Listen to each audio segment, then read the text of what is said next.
কলকাতা টিভিতে সকলকে স্বাগত। আমি জয়জ্যোতি রয়েছে আপনাদের সঙ্গে। আর আজকে আমার সঙ্গে একজন বিশেষ অতিথি রয়েছে, যিনি রয়েছে আমার সঙ্গে। তিনি একজন এমন একজনের কোচ যিনি এবারের আইপিএল এর একেবারে নিজেকে উজাড় করে দিচ্ছে, এবং আইপিএল এ এই মুহূর্তে যা যা কীর্তি করা দরকার সব কিন্তু অলরেডি করে ফেলেছে। 500-র উপরে রান, 50-এর উপর অ্যাভারেজ এবং ফাস্টেস্ট হাফ সেঞ্চুরি। অবশ্যই বুঝতে পারছেন কার কথা বলছি, यशस्वी जायसवाल। तार कोच ज्वाला सिंह আমার সঙ্গে রয়েছে। ज्वाला जी, स्वागत है कोलकाता टीवी में। Thank you so. जैसे कि आपने इस कॉल के पहले ही बोला कि यशस्वी कोलकाता में बहुत ही पॉपुलर हो गया है। तो मैं ये कहना चाहूँगा कि बंगाल और कोलकाता हर तरह से जितने भी स्पोर्ट्स पर्सन होते हैं, स्पेशली क्रिकेटर्स, फुटबॉलर्स, बहुत बहुत प्यार देते हैं। इसके पहले सुनील गावस्कर को बहुत प्यार दिया, अजरुद्दीन को प्यार दिया, स्टीव वॉग वहाँ पे जाते हैं, बहुत सारे चैरिटीज करते हैं। तो ये तो कोलकाता की विशेषता है, कि बंगाल की विशेषता है कि वो अच्छे स्पोर्ट्स पर्सन को बहुत बहुत प्यार देते हैं। तो उसके लिए बहुत बहुत शुक्रिया और धन्यवाद। बिल्कुल। और कई सारे कारनामा क्या इस आईपीएल में, अभी भी आईपीएल चल रहा है। यशस्वी जायसवाल 500 के ऊपर रन किए, 50 के ऊपर एवरेज है, फास्टेस्ट हाफ सेंचुरी, बहुत सारे कारनामे किए। और क्या खेल क्या रहा है, क्या कहना चाहेंगे जो परफॉर्मेंस दिखा रहा है यशस्वी जायसवाल, इस परफॉर्मेंस को लेकर क्या कहना चाहेंगे आप? देखिए, इस तरह का गोल तो हमने बहुत पहले सेट किया था, जब वो आईपीएल फर्स्ट में गया था 2020 में। और उस टाइम पे लाइक अंडर 19 से आया था वर्ल्ड कप से, और फिर कोरोना आ गया। तो उसी टाइम हमारा हमेशा कन्वर्सेशन होता था कि आईपीएल में जाके बेस्ट इमर्जिंग क्रिकेटर का अवार्ड जीतना है। तो लास्ट इसके पहले भी आईपीएल्स में हम लोग बातें करते थे कि होना चाहिए होना चाहिए, और इस बार हो रहा है। तो I am very very happy और I am very very proud. एक बात बोलिए कि आपके साथ फर्स्ट मुलाकात कब हुई यशस्वी जायसवाल का? देखिए, मैं 17 दिसंबर 2013 में पहली बार उसको देखा था। और एक कोइंसिडेंस होता है, एक डेस्टिनी भी होता है। तो मैं वहाँ पे, मेरे एकेडमी है जो मुंबई क्रिकेट क्लब और ज्वाला फाउंडेशन के नाम से, उसके मैचेस के लिए मैं आज़ाद मैदान गया था। और नॉर्मली मैं उस ग्राउंड पे बहुत ज़्यादा जाता नहीं हूँ, बहुत ही कम जाता हूँ। बट उस दिन मैं गया था वहाँ पे, और वहाँ पे हमारा मैच ख़त्म हो गया था। और मैच ख़त्म होने के बाद फिर मैं जा रहा था, घर की तरफ जा रहा था। और वैसे ही वहाँ पे आज़ाद मैदान में बहुत सारे पिचेज, अलग अलग पिचेज होते हैं। तो एक पिच पे मेरा एक दोस्त दिखा जो बहुत ही पुराना फ्रेंड था। तो मैं उससे मिलने चला गया। मैंने सोचा कि यार बहुत दिन के बाद दिखा है तो मैं चला जाऊँ। तो मैं वहाँ मिलने चला गया, और फिर नेट था, जैसे सेंटर विकेट में नेट लगा हुआ था और प्रैक्टिस चल रहा था। तो एक बैट्समैन उस टाइम नेट में बैटिंग कर रहा था, और बार बार वो विकेट की कंप्लेंट किए जा रहा था कि विकेट अच्छा नहीं बनाते हैं ग्राउंड्स में और ये सब। तो मैं जस्ट सुन रहा था अनकॉन्शियसली। और मेरा उसके थोड़ी देर के बाद एक दूसरा लड़का उस नेट में बैटिंग करने गया, लेफ्टी बैट्समैन। तो मैंने मेरे दोस्त को बोला, मुन्ना नाम है उसका, मैंने मेरे दोस्त को बोला कि यार विकेट और बॉलर कैसा है वो बैट्समैन बताता है। अभी देखो, इसके पहले वो जो खेल रहा था बार बार वो विकेट की कंप्लेंट कर रहा था, और ये जो लड़का है बड़ा कॉन्फिडेंटली खेल रहा है।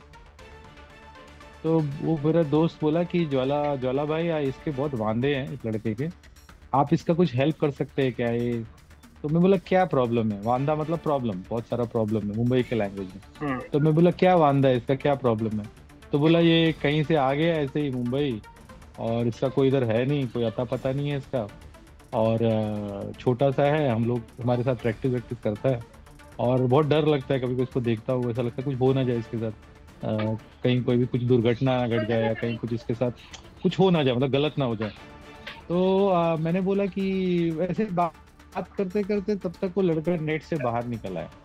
और फिर मैं थोड़ा वॉक करके गया उसके पास, और मैंने बोला कि क्या नाम है तुम्हारा? उसने हेलमेट उतारा। मैंने बोला क्या नाम है तुम्हारा? तो बोला यशस्वी जायसवाल। तो मैंने बोला कहाँ रहते हो बेटा? छोटा सा था, 12-12 साल का करीब। मैं बोला कहाँ रहते हो? तो बोला सर कहीं भी रहता हूँ। बोला अभी कहाँ रहते हो? तो बोला ये सामने टेंट, मतलब एक टेंट, मतलब जैसे ग्राउंड्समैन होते हैं वो लोग अपना एक बना के रखते हैं टेंट, जिसमें सामान रखते हैं, खाना बनाते हैं, उनका रहने वहने का सामान होता है। तो बोला कि मैं इस टेंट में रहता हूँ। तो मैं बोला टेंट में क्यों रहता है, तेरे माँ बाप किधर हैं? तो बोला सर वो मेरे साथ नहीं है, वो गाँव में है। तो बोला कहाँ पे है? तो बोले वो यूपी में है, मैं यूपी से आया हूँ। मैं थोड़ा सरप्राइज हो गया, मैं बोला इतना छोटा बच्चा है और उसके माँ बाप इसके साथ नहीं रहते। बोला तू क्यों आया? बोला मुझे क्रिकेट खेलना है। तो मैंने बोला कि और कोई नहीं है तेरा यहाँ पे? तो बोला नहीं सर, मेरा सब मैं यहीं पे रहता हूँ। तो मैंने बोला कि कुछ मैच वैच खेला है इसके पहले? तो बोला हाँ सर खेला था। तो बड़ा मतलब उसकी बातें हम्म। बहुत लाइक उदासी भरी बातें थी, होपलेस टॉक्स थे। जैसे आदमी बोलता हाँ ये हुआ था, ऐसा हुआ था, body language was not so good. तो मैं बोला कुछ खेला है? तो बोला हाँ सर हैरी शील्ड खेला था। तो मैं बोला कुछ परफॉर्मेंस वगैरह था अगर हैरी शील्ड खेला है तो? तो बोला कि हाँ सर मैं 200 किया था और 8 विकेट निकाला था। तो मैं थोड़ा सा ना, थोड़ा अंदर से थोड़ा हंसने लगा। मैंने बोला लगता है इसको कुछ हेल्प चाहिए इसलिए इतना बोलते ना, होता ना बच्चे आके बोलते हैं कि हाँ मैंने ये हाँ हाँ। किया वो किया, तो लाई झूठ भी बोलते हैं कुछ कुछ पाने के लिए हम्म। भी। तो मैं बोला लगता है ये भी वैसे ही कोई लड़का है जो आता है ऐसे आके बता रहा है। तो मैं बोला ठीक है, तेरा 200 किया था तो तेरा पेपर वगैरह में आया होगा ना? तो बोला हाँ सर आया था। तो बोला एक काम करना, अभी मैं यहाँ ज्यादा बात नहीं करूंगा, ये मेरा कार्ड है, ये कार्ड ले लो और गुरुवार को मिलूंगा मैं। उस दिन मंडे था, आई थिंक मंडे या ट्यूसडे था। मतलब हम्म। गुरुवार को मेरे घर पे आना और मैं 11 बजे रहूंगा और मुझे अपना जो पेपर वगैरह में आया वो लेके आना। मैं देखूंगा, उसके बाद मैं डिसाइड करूंगा कि मैं आपके लिए क्या कर सकता हूँ।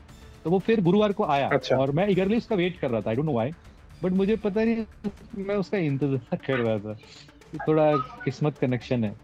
तो वो आया 11 बजे और मैंने उसका वो प्लास्टिक दो पेपर जैसे होता है ना रखते एकदम, कल गांव हम्म। से लड़के आते हैं, एकदम ही ऑर्डिनरी सा कपड़ा, तो पूरा गंदा मतलब कपड़ा था, फिर वो लेके आया। तो मैंने उसको बिठाया, दो पेपर मैंने देखा तो वो परफॉर्मेंस किया था उसने। तो फिर मैंने बोला कि अगर तू ये लास्ट ईयर ये परफॉर्म किया था तो इस साल क्यों नहीं खेला? तो बोलने लगा सर मेरे को कोई खेलने ही नहीं देता है, लोग बोलते हैं कि तू खेलेगा तो तेरे को हम लोग यहाँ से हटा देंगे, तुझे बैन कर देंगे, यहाँ पे तुम्हारा कुछ है नहीं, कोई डॉक्यूमेंट्स नहीं है मुंबई में। और लोग बोलते हैं अभी एक साल मत खेलो, एक साल के बाद खेलो। तो मैं बहुत परेशान हो गया हूँ और मुझे समझ में नहीं आ रहा क्या होगा मेरा। और इसी के वजह से मैं कोई मैच ही नहीं खेल रहा हूँ। मैं दिसंबर में मिला था उस, और यहाँ पे क्रिकेट सीजन अक्टूबर में चालू होता है। बोला सर मैं कोई मैच के लिए नहीं जाता हूँ, लोग बोलते हैं मैच को जाएगा तो तुझे लोग बैन कर देंगे, तेरे को लाइव बैन कर देंगे, तुझे यहाँ से हटा देंगे, तुझे पुलिस कंप्लेंट हो जाएगा। तो उसके दिमाग में ना बहुत ऐसा सारा ऐसा क्यों निगेटिविटी भर सोचते दिया थे था जसस्वी? वहाँ जो आसपास। ऐसा क्यों सोचते थे? आ, ऐसे ही वहाँ का माहौल ऐसा था ना कि वहाँ पे सब लाइक माली रहते थे और सब एकदम लो लेवल के लोग। कैसे होते हैं कि तू बाहर से आया, तुझे मुंबई में चांस नहीं मिलेगा, तेरा ये हो जाएगा, तेरा अच्छा। वो हो जाएगा, मतलब अनसिक्योर बना दिया था उसको हम्म।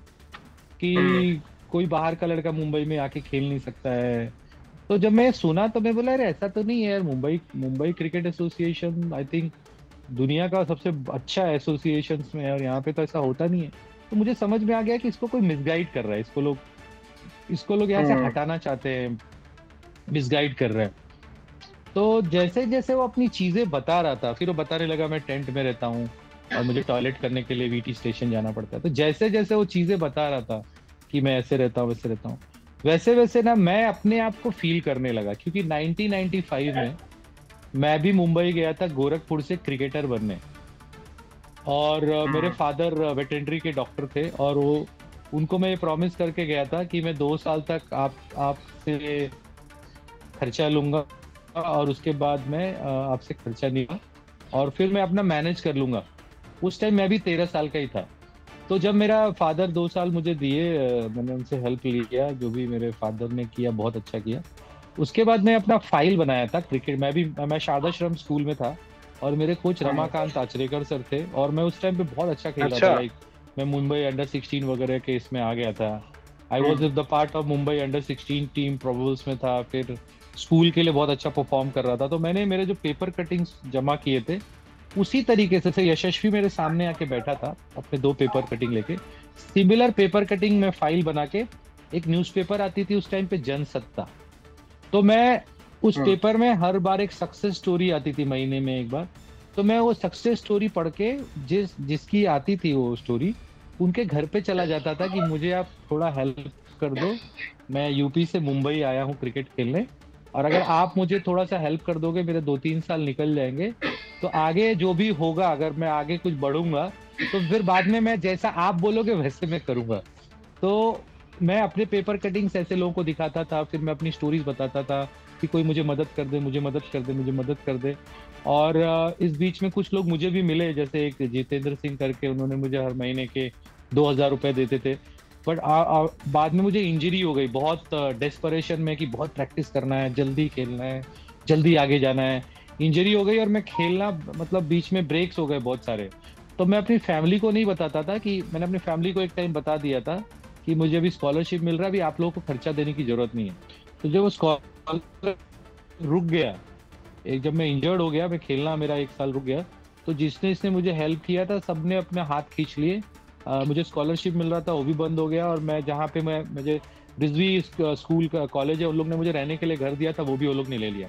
तो मैं रास्ते पे आ गया। और वो फेज ऐसा था कि जहाँ पे मेरे पास ना रहने के लिए जगह था, ना खाने के लिए पैसे थे, ना कोई ठिकाना था। तो मैं उसके बाद 3-4 साल बहुत सॉलिड स्ट्रगल था। मतलब मैं दूध की डेयरी में रहा, मैं जिम में सोया, मैं लोकल ट्रेन्स में सोता था 1 बजे से 3 बजे के बीच में, मैं पब्लिक टॉयलेट्स में सोता था। उसके बाद फिर खाना खाने के लिए मैंने एक लिस्ट बनाया हुआ था, 30-40 मेरे फ्रेंड्स का। तो मुझे खाना नहीं मिलता था, तो मैं उनके घर पे चले जाता था वो टाइम पे, कि लंच वहाँ हो जाएगा, डिनर वहाँ हो जाएगा। तो इस तरीके से मैंने बहुत स्ट्रगल किया आफ्टर दैट। और फिर कहीं ना कहीं मैं थोड़ा सा, जब वो स्ट्रगल कर रहा था, तो हमेशा मेरे दिमाग में आता था कि दुनिया में 2 तरह के लोग होते हैं। एक होते हैं, सोचते हैं कि ये चीज मेरे साथ हुआ है, मैं दूसरे के साथ नहीं होने दूंगा। और एक लोग होते हैं जो बोलते हैं कि यार अगर मेरे साथ ऐसा हुआ तो मैं क्यों दूसरे के लिए करूं, मुझे वो चीज नहीं मिली तो मैं दूसरे को जी क्यों दूं। बिल्कुल। और एक होते हैं एब्सोल्युटली। सोचते हैं कि मुझे नहीं मिला तो मैं किसी के लिए करूं। तो मेरे दिमाग में हमेशा, जब मैं ये स्ट्रगल कर रहा था और मेरा कुछ हो नहीं रहा था, तो क्रिकेट ग्राउंड में जाता था। मेरा कभी ग्रोइंग का इशू, कभी शोल्डर का इशू, और मेरे पास पैसे नहीं थे। मेरा शोल्डर टेयर हो गया 1999 में, और मेरे पास पैसा नहीं था कि मैं सर्जरी करा पाऊँ। तो मैं छोटे छोटे काम करता अच्छा। था। तो उस तरीके से मेरा स्ट्रगल था। तो जब मैं यशस्वी को देखा उस टाइम पे, क्योंकि मैं सेम चीजें भुगत चुका था मुंबई में, कि कैसे मुंबई हम आते हैं और हम यहाँ पे गाइडेंस के अभाव में, या सही चीजों के नहीं मिलने के अभाव में, पैसों के अभाव में, फैसिलिटीज के अभाव में टैलेंट वेस्ट हो जाता है। तो ये सारी चीजें एक्चुअली मेरे साथ हो चुकी थी। और जब ये चीजें मेरे साथ हो रही थी, तो मैं हमेशा सोचता था कि आगे आके जब मैं स्टेबल होऊंगा, तो मैं किसी ना किसी को बैक करूंगा। और जो मेरा ड्रीम था इंडिया खेलने का, या क्रिकेट में एक अलग लेवल पे जाने का, मैं जरूर जाऊंगा। एज अ प्लेयर नहीं तो समहाउ एज अ कोच सही, एज अ ऑर्गेनाइजर सही, वट एवर, मेरे दिमाग में हमेशा यही था। तो वो माइंड सेट मेरा था कि मैं कुछ ना कुछ करूंगा। तो जब यशस्वी अपनी चीजें बता रहा था, तो मुझे ना लगा कि यार ये तो मैं ही हूँ। तो इस लड़के को अगर नहीं करूंगा, खराब हो जाएगा, बर्बाद हो जाएगा। तो वो आ रहा था, मैं बोला तू मैच खेलने जा, गाइल शील्ड खेलने जा। तो बोला नहीं सर, मैं इस साल नहीं खेलूंगा, अगले साल खेलूंगा। मैं बोला क्यों नहीं खेले? मैंने बहुत गुस्सा किया, मैं लगा तू टूर्नामेंट में नहीं जाएगा ना, तो मैं फिर तुझे मेरे पास नहीं रखूंगा। तो उसको फोर्सफुली मैंने वो मैच खेलने भेजा। और पहले मैच में उसने 43 रन किया और 5 विकेट निकाला। तो आया मेरे पास, तो बोला क्या हुआ, हो गया, तू कुछ हुआ तेरे साथ? तो बोला सर नहीं कुछ नहीं हुआ। तो मैं बोला जो भी है ना मैं देखूंगा, तुझे अभी कुछ चिंता करने की जरूरत नहीं है, और तो कुछ कर, बड़ा कर कुछ। तो नेक्स्ट मैच में उसने 30-13 विकेट। और उस दिन फिर क्या बात है। 3 दिन का मैच था वो, शायद थर्ड डे था वो। तो उसके तो फादर उसको लेने आए थे उस टाइम पे, उसके डैड उसको लेने आए थे, क्योंकि एकदम से 1.5 साल 2 साल से वो था वहां पे, शायद कुछ हो नहीं रहा था, लोग उसको मिसगाइड कर रहे थे, वो बीमार पड़ रहा था, उसको कोई ठीक से हैंडल नहीं कर पा रहा था। और वो घूम रहा था इधर उधर घूम रहा था। और इनफैक्ट मैं वही बोल रहा था कि उसको मैचेस भी कोई खेलने नहीं दे रहा था, कोई मैच में उसको खिला नहीं रहा था, और ये डर के मारे खेल भी नहीं रहा था। इसके दिमाग में इतनी नेगेटिविटी थी। प्लस उसके नी में भी इंजरी हो गया था उस टाइम, तो मैंने बाद में सब ट्रीटमेंट वगैरह कराया। तो उस दिन जब उसने 319 बनाए और 13 विकेट लिए, तो उसके फादर ग्राउंड पे आए थे, उसको ले जाने के लिए आए थे। और फिर मैंने उनको गाड़ी में बिठाया, और फिर मैं अपने घर पे ले गया और उनको बोला कि आपका लड़का अच्छा है। फिर he become very very emotional, उसके फादर के आंखों से पानी आने लगा। मेरा बच्चा तरस गया था क्रिकेट खेलने के हम्म। लिए, इसको कोई खेलने नहीं दे रहा था सर, कोई इसका हाथ पकड़ने को तैयार नहीं था। हमसे जो हो पा रहा था हम थोड़ा बहुत करते थे, लेकिन हम लोग मजबूर हैं, हमारे हाथ में कुछ नहीं है और हम लोग अफोर्ड नहीं कर सकते कुछ चीजें। तो उन्होंने बोला कि आज के बाद सर ये लड़का आपका है, आपका बच्चा बना लीजिए इसको, आप अपने अंडर में ले लीजिए, आपके घर में जो आप काम बोलोगे, जो भी आप उससे काम करवाओगे वो करेगा, घर का सारा काम करेगा, उसको खाना बनाने आता है, आपके लिए खाना भी बनाएगा, और ये जो आप बोलोगे, जूता साफ करना, वटेवर, ये सब चीजें बोलना नहीं चाह रहा मैं, उनका ये वर्डिंग्स था। और जो भी आगे जाके आप बोलोगे उसी तरीके से हम लोग चलेंगे, और आपकी बात के कभी भी हम आगे नहीं जाएंगे, आपका डिसीजन फाइनल डिसीजन होगा, और आपके और उसके बीच में मैं कभी भी, हम और हमारी फैमिली नहीं आएगी, कि आपका बेटा है, आप अपना बेटा बना के रखिए, घर में काम करने वाला बना के रखिए, जो भी है, लेकिन इसको क्रिकेट खिलाइए, और you will be the boss throughout our life, हम कभी भी ये चीज कभी बोलेंगे नहीं। तो वो सुनने बिल्कुल। के बाद फिर मुझे बहुत ट्रस्ट हुआ वो लोगों के ऊपर, और फिर उसके बाद फिर मैंने उसको अपने अंडर में ले लिया। फिर उसी दिन वो अपना सामान वामान लेके आया, और उसके पास गांव टिपिकल एक मच्छरदानी थी गांव में जो लगाते हैं एक फोल्डिंग कॉट था, और एक बक्सा था जो गोविंदा के मूवी में देखे होंगे, बक्सा लेके आते हैं हम्म। मुंबई लोग गांव से, तो वो बक्सा वक्सा लेके आया। मैं जब फर्स्ट नाइट उसको बोला सामान लेके आ जा, तो मुझे अभी भी याद है, मैं गया देखा तो सोया था। मेरे पास दो घर थे उस टाइम, एक आसपास ही थे, तो उसको मैंने उस टाइम पे वहां रखा था। वहां मैं भी पहले रहता था, मेरे उसके पहले जहाँ पे था, वो मेरे साथ रहने आ गया, और फिर इट वाज लाइक मेरा पैशन ही था, यशस्वी पैशन है, क्योंकि मैं जब उसको खेलते हुए देखता था तो मुझे बड़ा ये होता था कि ये मैं हूँ, और कभी भी उसको कोई दूसरा इंसान नहीं समझता था, मुझे ऐसा लगता था कि ये मैं ही हूँ जो खेल रहा है।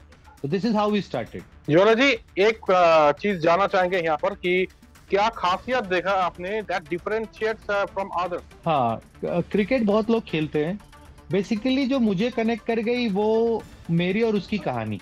अच्छा। पहला जो मेन कनेक्शन था, उसकी और मेरी जो कहानी थी, वो बहुत ही सिमिलर थी, कि उसको क्रिकेटर बनने का जुनून था, मुझे भी क्रिकेटर बनने का जुनून था। फिर उस टाइम मुझे किसी को बनाने का जुनून था, और उसको बनने का जुनून था। तो मुझे लगा कि ये लड़का एक लाइक एक मशीन की, आई मीन नॉट मशीन, एक ऐसा है लड़का है कि जैसे बोलते हैं ना कि पुराने पिक्चर में आप पुराने उसमें आता था, क्या हुक्म है मेरे आका।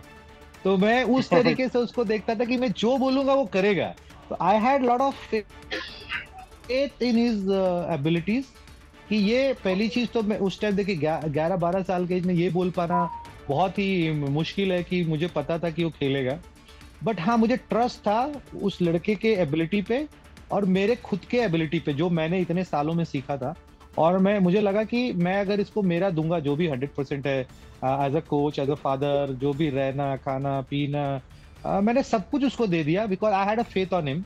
और उसने कभी मुझे लेट डाउन नहीं किया, उसने किया तो उसका अगर एक एक दो चीज तीन चीजें, पहली चीज की उसकी स्टोरी मेरे जैसी थी, और मुझे मुझे दुनिया को प्रूव करना था कि मैं गोरखपुर से यहाँ पे टाइम पास करने नहीं आया था, जो भी हो गया, अब मैं करके दिखाऊंगा, एज अ प्लेयर नहीं तो एज अ कोच सही। तो ये पहली चीज थी जो मुझे प्रूव क्या करनी बात। थी। दूसरी चीज थी कि उसके अंदर एक जुनून था खेलने का, जो मेरे अंदर था। तो ये बहुत ही सिमिलर चीज थी, और उसके वजह से मैंने उसको पिक किया। ज्वाला जी, रवि शास्त्री ने कहा रिसेंटली कि यशस्वी जायसवाल बहुत जल्द इंडियन टीम के लिए खेलने वाले हैं, तो बहुत मायने रखते हैं उनका कमेंट, उनका स्टेटमेंट। तो आप कहां पर देखना चाहते हैं इन फ्यूचर यशस्वी जायसवाल को? वेल, जिस तरीके से वो परफॉर्मेंस कर रहा है, जो अभी रिसेंटली हम सबको दिख रहा है, आईपीएल में 100 करना और इतने सारे क्विक रन्स बनाना, फास्टेस्ट 50, तो आई थिंक जैसे एक आदमी एग्जाम देता है और उसमें टिक मार्क्स होते हैं कि ये चीजें चाहिए इतने मार्क्स लाने के लिए, उसके बाद प्रमोशन होने के लिए। तो आई फील कि वो सारे टिक मार्क्स उसके फिल हो चुके हैं। रणजी ट्रॉफी में रन है, दिलीप ट्रॉफी में रन है, देव आई मीन ईरानी ट्रॉफी में रन है, आईपीएल में रन है। तो जो चीजें होनी चाहिए वो तो है। और अभी जिस इस तरीके के अगर बड़े बड़े क्रिकेटर दिग्गज लाइक रवि शास्त्री हैं, सुरेश रैना है, इरफान पठान है, विराट ने भी ट्वीट किया, तो मुझे लगता है कि बहुत सारी पॉजिटिविटी है उसको आगे खेलने के लिए। बट आई थिंक ये सारी चीजें मैं हमेशा यशस्वी को बोलता हूँ, ये सब पड़ाव है जिंदगी में, ऐसे ऐसे आप परफॉर्म करोगे तो ये चीजें आती रहेंगी, तो आपको फोकस करना है कि आप खेलो। और आई होप कि वो जल्दी ही आईपीएल के बाद की जो क्रिकेट है, यानी जो जो भी है इंडिया हो वॉट, वो खेले और वहां भी परफॉर्म करे। तो सुन के बड़ा अच्छा लगता है कि इतने बड़े बड़े जो महान लोग हैं, रवि शास्त्री जैसे लोग हैं, उसके बारे में बातें कर रहे हैं और वो फुल सपोर्ट कर रहे हैं। तो आई होप कि इस चीज को नेशनल सिलेक्टर्स भी देख रहे हैं, और मुझे लगता है कि हमसे ज्यादा जो जिम्मेदारी है इंडिया की टीम बनाने का और सही लोगों को चूज करने का उनके पास है, और वो हमारे से भी ज्यादा होशियार हैं वो लोग। और जब उनको लगेगा कि यशस्वी तैयार है, उसके लिए कहीं जगह बन गई है, कहीं ना कहीं उसको इंडिया के लिए वो सेवा करने के लिए तैयार है, और वो जाएगा, तो मुझे बहुत अच्छा लगेगा। बिल्कुल, हमको भी गर्व होगा कि अगर यशस्वी जायसवाल ऐसे ही नाम रोशन करते रहे, राजस्थान के लिए हो या इंडियन टीम के लिए। बहुत ही बड़ा एसेट है यशस्वी जायसवाल फ्यूचर के लिए। मेरा अगला सवाल यही है कि नेट में क्या कोई खास तैयारी करते हैं यशस्वी जायसवाल, कोई स्पेशल प्रिपरेशन लेते हैं यशस्वी जायसवाल? बचपन से मैंने उसको एक आदत लगाया है कि कोई भी चीज को हल्के में नहीं लेना। मतलब हर दिन, हर मिनट, हर बॉल आपको उसी इंटेंट के साथ खेलना है कि आपको परफॉर्म करना है और मैच विनर बनना है। तो उसको मैंने कभी भी नॉर्मल प्रैक्टिस नहीं करा है जैसे बाकी बच्चे करते हैं। उसके लिए हमेशा रूल्स अलग होते थे कि अ, उसके लिए लाइक अलग अलग मेथड था मेरा, लाइक अगर, और हम लोग ये देखते थे कि अगला टूर्नामेंट कौन सा है, अभी व्हाइट बॉल हम्म। क्रिकेट है या रेड बॉल क्रिकेट है, या तो हम लोग हमेशा देखते हैं कि अगले लेवल का बॉलर कौन होगा।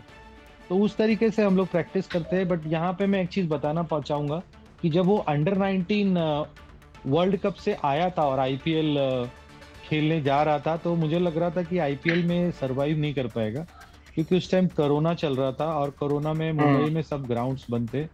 तो वो बिना किसी तैयारी के चला गया, उसको इंजरी भी थी शोल्डर की, वो बिना किसी तैयारी के चला गया, और आई वॉज वेरी श्योर कि ये कुछ कर नहीं पाएगा। फिजिकली बहुत वीक था, मेंटली बहुत ज्यादा कंफ्यूज था, क्योंकि 50 ओवर और डेज मैचेस खेला था, T20 क्रिकेट कभी खेला नहीं था। कभी कभी तो ऐसा लगा कि मैं उसको बोल दूं कि मत जा, अगले साल देखेंगे, लेकिन मुझे लगा नहीं, इतनी बड़ी अपॉर्चुनिटी मिस नहीं कर सकते। तो जब वो IPL 1 में फेल हो गया और उसने कुछ किया नहीं है, तो ही वॉज वेरी नर्वस, बहुत डिमोटिवेटेड था। और जब इंडिया आया तो मुझे फोन करके like he become very emotional, और वो मेरे सामने आई मीन फोन पे ही बहुत जोर से लाइक इमोशनल होके रोने लगा और बोलने लगा कि मैंने अपना पहला सीजन मतलब आईपीएल बर्बाद कर दिया, दिस वाज हिज लाइन। तो फिर मुझे लगा कि यार ये तो कुछ अलग ही जोन में जा रहा है और ये इसका कॉन्फिडेंस ना चला जाए। तो मैंने तुरंत उसको बोला, क्योंकि कोविड में मैं भी गोरखपुर गया था जो मेरा नेटिव प्लेस है, तो मैंने बोला कल की फ्लाइट पकड़ और चुपचाप गोरखपुर आ जा, हम लोग फिर से जो हो गया हो गया। और रोने लगा, बोला मेरा क्रिकेट खराब हो गया और मैंने कुछ किया नहीं, मुझे अब दोबारा पता नहीं लेंगे कि नहीं लेंगे। मैंने बोला तू अभी वहां से फ्लाइट पकड़ और सीधा इधर आ जा, हम लोग वापस बाउंस बैक करेंगे।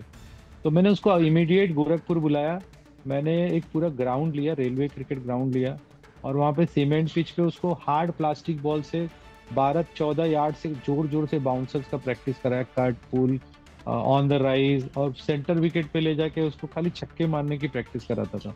तो जब वो ये कर रहा था तो मुझे बार बार बोल रहा था कि सर मेरा बैटिंग खराब हो जाएगा, रेड बॉल क्रिकेट में मैं नहीं खेल पाऊंगा। तो मैंने उसी टाइम बोला, मैं बोला अभी अंडर 19 डेज खत्म हो गए, अब तुझे सीनियर बॉल प्लेयर्स को डोमिनेट करना है, और इसीलिए हम ये सब कर रहे हैं, और ट्रस्ट कर, हो जाएगा सब कुछ। तो वहां से उसका गेम जो है ट्रांजिस्ट होके सीनियर्स में है। और जब मुंबई आया, वो ईरानी मुश्ताक अली ट्रॉफी का सिलेक्शन मैच था, उसमें उसने 52 बॉल पे 100 मारा, वो और सूर्या कुमार यादव ने 100 मारा था उसमें। तो मुझे शाम को इमीडिएट मैच के तुरंत बॉल फोन किया, बोला सर ये तो कुछ अलग ही हो गया, मेरा बैटिंग ही पूरा चेंज हो गया, मुझे तो समझ में नहीं आ रहा था शॉट्स कैसे लग रहे हैं। तो मैंने बोला तुझे बोला था ना मैंने कि ये तैयारी से तेरा गेम नेक्स्ट लेवल पे चला जाएगा। तो एक्चुअल में वो एक टाइम था जो जिसके मुझे लगता है उस प्रैक्टिस और उस तरह की जो तैयारी थी, उससे व्हाइट बॉल क्रिकेट में कुछ अलग ही हो गया। और कोई भी चीज को होने में टाइम लगती है, तो वो एक ट्रांसफॉर्मेशन वहां से स्टार्ट हुआ, और अभी वो धीरे धीरे धीरे धीरे फिर IPL 2 के पहले मैंने उसको बहुत प्रैक्टिस में बोलता था कि उस सीजन में भी वो एक बहुत ओवर एग्रेसिव खेलता था, सब बॉल मिड विकेट पे मारता था। तो मैं इसको बोलता था कि थोड़ा इनिशियल मोमेंट ठीक कर ले, न्यूट्रल जोन में रहे, जैसे बैट्समैन अगर ऑफ स्टंप पे चला जाएगा तो ऑफ स्टंप के बाहर का बॉल भी अंदर मारना चालू करता, कुछ टेक्निकल चीजें थी। तो मैं उसको बोलता था न्यूट्रल जोन में रहे, और एज अ अच्छा बड़ा स्कोर तभी बनेगा जब क्रिकेटिंग शॉट्स खेल के रन बनाएगा, कट शॉट खेलेगा, पुल जी शॉट खेलेगा, फ्लिक खेलेगा, सामने बॉलर को ओवर द बॉलर मारना सीख जाएगा। तो मुझे लगता है ये सारी चीजें जो हमने किया उसके वजह से आज ये रिजल्ट्स मिल रहे हैं। साथ ही साथ मैं क्रेडिट देना चाहूंगा राजस्थान रॉयल्स की जो फ्रेंचाइजी है, उनके जो कोचेज है लाइक संगकारा हैं, या वहाँ पे और भी बहुत सारे कोचेज हैं। एंड आई फील कि वहाँ पे जॉस बटलर जो है उनके साथ ही खेलते हैं। हम्म तो जॉस बटलर दुनिया के नंबर 1 बैट्समैन है वाइड बॉल या T20 क्रिकेट के। तो उनके साथ खेल के उन लोगों से भी उसने बहुत कुछ सीखा है, और जो फाउंडेशन हमने बनाया है उसको और बेहतर बेहतर करते जा रहा है। जी, मेरा आखिरी सवाल यही है कि ये जो स्टार राइजिंग स्टार है अभी यशस्वी जायसवाल, डाउन ट्रोडन फैमिली से उभर के आए और क्या क्रिकेट खेल रहे हैं अब आईपीएल में, तो यशस्वी जायसवाल के लिए क्या मैसेज है आपका? देखिए, सबसे जरूरी चीज मुझे ये लगता है कि जो भी बच्चे क्रिकेट खेलना चाहते हैं वो अपने आप को पहले एक बेहतर इंसान बनाए। क्योंकि आज का जो मैं दौर देख रहा हूँ उसमें हर कोई क्रिकेट के लिए पागल है। और आपको पता है इंडिया बहुत बड़ा है, इसमें बहुत सारा कंपटीशन है। तो आईपीएल खेलना और इंडिया खेलना इट्स नॉट इजी। तो सबसे पहले हमको, मैं सारे जितने भी बच्चे इस चीज को देखेंगे, मैं उनको बोलूंगा कि क्रिकेट पैशन के लिए खेलो, सिलेक्शन के लिए मत खेलो। क्योंकि अगर आपके अंदर पैशन होगा तभी आप अच्छा खेलोगे, तभी आप इम्प्रूव करोगे। सिर्फ ये देख के खेल रहे हो कि मुझे आईपीएल खेलना, ये खेलना है, तो प्लीज डोंट डू इट। आप क्रिकेट मत खेलिए। क्रिकेट एक गेम है, उसको गेम की तरह लीजिए। तो पहला ये आपको देखना है। और रिस्पेक्ट द पीपल, जो भी आपके आसपास हैं, आपके पेरेंट्स, आपके कोचेज, आपके फ्रेंड्स, सबके साथ अच्छे से रहिए। पहले एक अच्छा इंसान बनिए। सेकेंडरी, अगर आपको सच में प्लेयर बनना है या कुछ करना है तो सबसे पहले गाइडेंस होना बहुत ज़्यादा ज़रूरी है। जैसे मैं खेलने आया था, मुझे कोई गाइडेंस नहीं मिला, तो मैं नहीं खेल पाया। अब यशस्वी को अच्छा गाइडेंस मिला, उसको सारी फैसिलिटीज मिली, और उसको वो सारी चीज़ें मिली, और उसके अंदर भी वो काबिलियत थी, मेहनत था, तो वो बना। तो मुझे लगता है कि अगर किसी को प्लेयर बनना है तो पहले अपने आप को चेक करना है कि मैं पहले उस काबिल हूँ कि नहीं, मेरे आसपास की जो चीज़ें हैं उस तरीके से हैं कि नहीं। और अगर ये होगा तो ही ये हो पाएगा। और become a good human being. और जितने भी लोग हैं उनके साथ आप रहिए और मेहनत करिए। जी बिल्कुल, और अच्छे क्रिकेटर बनने के लिए अच्छे इंसान भी होना चाहिए, यही मैसेज था यहाँ पर ज्वाला सिंह का। Thank you so much sir for being joining with us. Thank you so much, thank you so much.